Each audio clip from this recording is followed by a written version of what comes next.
हरे कृष्णा। भगवत गीता की इस वीडियो में हम शुरू करेंगे 18वें अध्याय का 64वां श्लोक। भगवान कह रहे हैं अर्जुन को, जब भगवत गीता वो समाप्ति की ओर है, क्योंकि तुम मेरे अत्यंत प्रिय मित्र हो, क्योंकि तुम मेरे मित्र हो। भगवान ने चौथे अध्याय के तीसरे श्लोक में भी कहा था तुम मेरे भक्त तथा मित्र हो। अभी भगवान फिर उस बात को रिपीट कर रहे हैं, क्योंकि तुम मेरे अत्यंत प्रिय मित्र हो, यानी कि भगवान कह रहे हैं तुम मेरे मित्र हो, भक्त हो, अतले मैं तुम्हें अपना परम आदेश, जो सर्वाधिक गुह्य ज्ञान है, एकदम कॉन्फिडेंशियल नॉलेज है, वो तुम्हें बता रहा हूँ, इसको अपने हित के लिए सुनो। तो भगवान से मैंने पहले भी बताया था, हमें भगवान से मित्र के रूप में कनेक्ट होना चाहिए, हमें भगवान से दास के रूप में, सेवक के रूप में कनेक्ट होना चाहिए। कुछ लोग जैसे लड्डू गोपाल की सेवा करते हैं तो वो वात्सल्य रूप में कनेक्ट होते हैं। कुछ लेडीज़ मैंने ऐसा सुना है कि भगवान कृष्ण से प्रेम करने लगती हैं, भगवान कृष्ण को अपना पति या बॉयफ्रेंड मान लेती हैं, तो वो हुआ फिर माधुर्य भाव। उस भाव के बारे में मैं कोई कमेंट नहीं कर सकता हूँ, मैं समझ ही नहीं पाता हूँ वो भाव।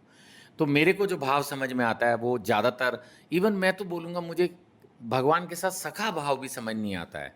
ये जो भगवान कृष्ण और अर्जुन का भाव था, मुझे तो हनुमान जी और श्री राम जी वाला भाव समझ में आता है। और मैं हमेशा से यही महसूस करता हूँ कि हे भगवान, मुझे अपना दास बना लीजिए, मुझे अपना सेवक बना लीजिए। मैं तो उसी भाव में खुश हूँ। सो भगवान से जुड़ने के अनेक भाव होते हैं। आपको तो अपना देखना है कि आप किस भाव में अपने आप को महसूस करते हैं, और ज़्यादा इस बारे में आपको आपके गुरुदेव जो है, जिनसे आप दीक्षा लेंगे, वो आपको गाइड कर सकते हैं। मैं इस पर ज़्यादा कमेंट नहीं कर सकता। मैंने अपना भाव बताया कि मैं खुद को भगवान का एक तुच्छ सेवक महसूस करता हूँ कि हाँ, हे भगवान, मैं आपकी सेवा कर रहा हूँ। आपने भगवत गीता में ही आज्ञा दी है कि भगवत गीता का प्रचार करें। अभी आएगा वो भी आगे चल के, अभी बस एंड में ही। तो मैं उसी आज्ञा के अनुसार भगवत गीता का प्रचार करने का प्रयास कर रहा हूँ। भगवान, आप इसमें मेरे को सफल करें। तो यहाँ भगवान अर्जुन को कह रहे, खुद कह रहे हैं आगे बढ़कर कि तुम मेरे मित्र हो, इसलिए मैं तुम्हें मोस्ट कॉन्फिडेंशियल नॉलेज दे रहा हूँ। भगवान ने ये बात पहले भी कही है।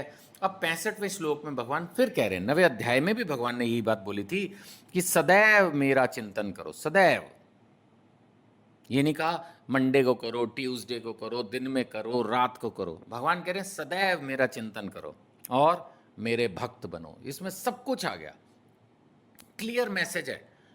भगवान कह रहे हैं तुम मेरे प्रिय मित्र हो, तुम्हें मैं मोस्ट कॉन्फिडेंशियल नॉलेज देता हूं। और क्या नॉलेज दी? मेरे भक्त बनो, सदैव मेरा चिंतन करो, मेरी पूजा करो, मुझे नमस्कार करो, निश्चय रूप से मेरे पास आओगे। मैं तुम्हें वचन देता हूं, फिर बोल रहे हैं तुम मेरे परम मित्र हो। परम प्रिय मित्र, कितना बड़ा शब्द भगवान ने अर्जुन के लिए यूज किया। तो अगर भगवान हमें भी अपना परम प्रिय सेवक मान लें तो हमें भी वो भगवान मोक्ष की प्राप्ति देंगे। ये करोड़ों जन्म जो हमने ले लिए हैं, बार बार ये जन्म मृत्यु का चक्र, कम से कम इससे तो छूट जाएंगे हम। तो भगवान ने एकदम टू दी पॉइंट हमें इंस्ट्रक्शन, ज्ञान, उपदेश दिया है। सदैव मेरा चिंतन करो, मेरे भक्त बनो, मेरी पूजा करो, मुझे नमस्कार करो। करोगे तो निश्चित रूप से मेरे पास आओगे। मैं तुम्हें वचन देता हूं, बिलीव माई वर्ड्स। अब जब स्वयं भगवान कृष्ण कह रहे हैं, हम तो ऑर्डिनरी छोटी मोटी कंपनियों की गारंटी वारंटी पे विश्वास करके प्रोडक्ट खरीद लेते हैं, यहाँ तो भगवान कृष्ण स्वयं बोल रहे हैं मैं तुम्हें वचन देता हूँ। छोटा शब्द है, नहीं है ना? तो इसी श्लोक को बार बार पढ़ो, ध्यान से समझो और खुश हो जाओ कि भगवान ने वो कॉन्फिडेंशियल नॉलेज अर्जुन के थ्रू हमें भी दे दी। और अब हमें क्लियर है कि हमें भगवान कृष्ण की अनन्य भक्ति करनी है। हरे कृष्णा।